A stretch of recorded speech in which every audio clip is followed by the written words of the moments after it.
Hey guys, welcome to another video. Today I'll be sharing with you 10 fun facts about Pokemon Go, a free-to-play augmented reality mobile game developed by Niantic and published by the Pokemon Company.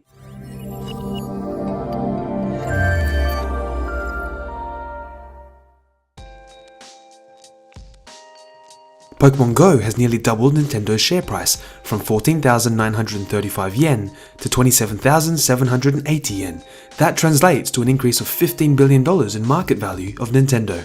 That means if someone were to walk up to Nintendo's head office today and ask to purchase the app for $10 billion, Nintendo would just shake their head and walk away. Now that is huge for a mobile app, especially one Nintendo didn't even create. Also, the annual revenue for Pokemon Go has been estimated to be around $4 billion a year. If you nickname your Eevee Rainer, Pyro or Sparky, your Eevee will evolve into a Vaporeon, Flareon or Jolteon.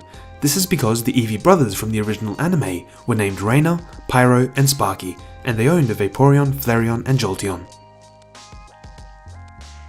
You do not need to hold a gym for 21 hours prior to being able to cash out the Pokecoins and Stardust. You can only cash out once every 21 hours, but you're able to go out and capture 10 gyms in quick succession and then cash out immediately for 100 Pokecoins and 5,000 Stardust. I suggest you go out with a group of your friends, making it easier to capture those 10 gyms. The maximum level a gym can reach is 10, at which point you can hold 10 Pokemon and has 50,000 prestige. That being said, it is quite rare, as gyms are easily captured and recaptured. I don't think this is by chance either, because this was the case with Ingress, Niantic's previous release. Also, a trainer only has to defeat the single weakest Pokemon in a gym to reduce the prestige, and so a gym is only as strong as its weakest member. Because the game is a little buggy and slow at times, you can check out the gym's level by just looking at how many platforms there is in the tower. The Pokestops and gyms in Pokemon Go were just migrated over from Ingress, Niantic's previous game. I am not sure where the misconception started that Google has some fantastic software that can use its Street View images to create these Pokestops and gyms from awesome landmarks.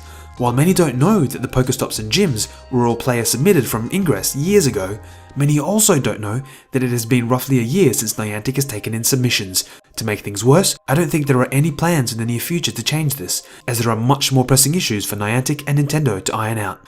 So, unfortunately, if you do live in a rural area, lacking in Pokestops and gyms, I am sorry to say that your situation is unlikely to change anytime soon.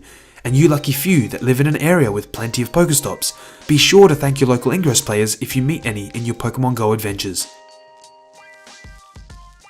You can use Ingress Intel maps to find close gyms and Pokestops that you haven't seen within the app. The Ingress map is viewed in the browser and lets you see as far and wide as you could possibly want. Perhaps find a gym that no one has spotted and can easily take over. There are two things to note though. Firstly, you do need to create an Ingress account to log into the Intel maps. And secondly, not all portals in Ingress have been migrated into Pokemon Go. Those too close to one another have been skipped. When you first start the Pokemon Go app, you have to select a starter Pokemon. When you first run around, you will see a Bulbasaur, then a Charmander and a Squirtle. But if you run away from your 3 starter options, eventually Pikachu shows up as a 4th option. When battling a gym held by your faction, you can only use a single Pokemon to attack, and successfully defeating one or more Pokemon will raise the prestige of your allied gym. Once the prestige is high enough, the gym will level up, leaving a spot open for you to place a Pokemon in the gym. Pokemon defeated when fighting allied gyms do not faint and only require potions. When you battle a gym held by rivals, you can use a team of up to 6 Pokemon to attack, and successfully defeating one or more Pokemon will reduce the prestige of your rival's gym. Once the prestige has been reduced to 0, it will become neutral, and you can place the first Pokemon and claim the gym for your faction. The mechanics in place to capture gyms have led to many strategies on how to hold onto gyms for longer. If you live in an area where your faction are the predominant force, then feel free to place a single weak Pokemon to allow weaker faction members to raise the prestige and place a Pokemon of their own into the gym. If however you live in an area where you are the minority, trying so desperately to overthrow the dominant forces, you and a friend or two can place a few very high CP monsters in the gym and raise the prestige to the precipice of leveling, which acts as a benchmark. So for example, if you have 1800 CP, 1700 CP and 1600 CP Pokemon in your level 3 gym, a trainer will be required to at least defeat the 1600 CP Pokemon to place a Pokemon. This is much better than leaving a free spot for someone to fill, because additional Pokemon is not necessarily better.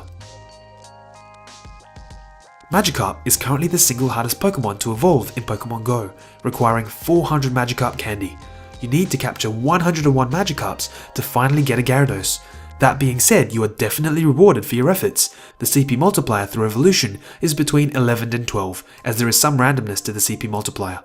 That means that horrible 150 CP Magikarp you have will evolve into a 1700 CP Gyarados.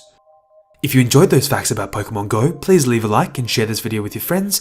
If you have a video suggestion or a question perhaps, please leave it down in the comment section below. If you want to be kept up to date with content as I release it, be sure to subscribe and feel free to watch previous videos. Thanks for watching.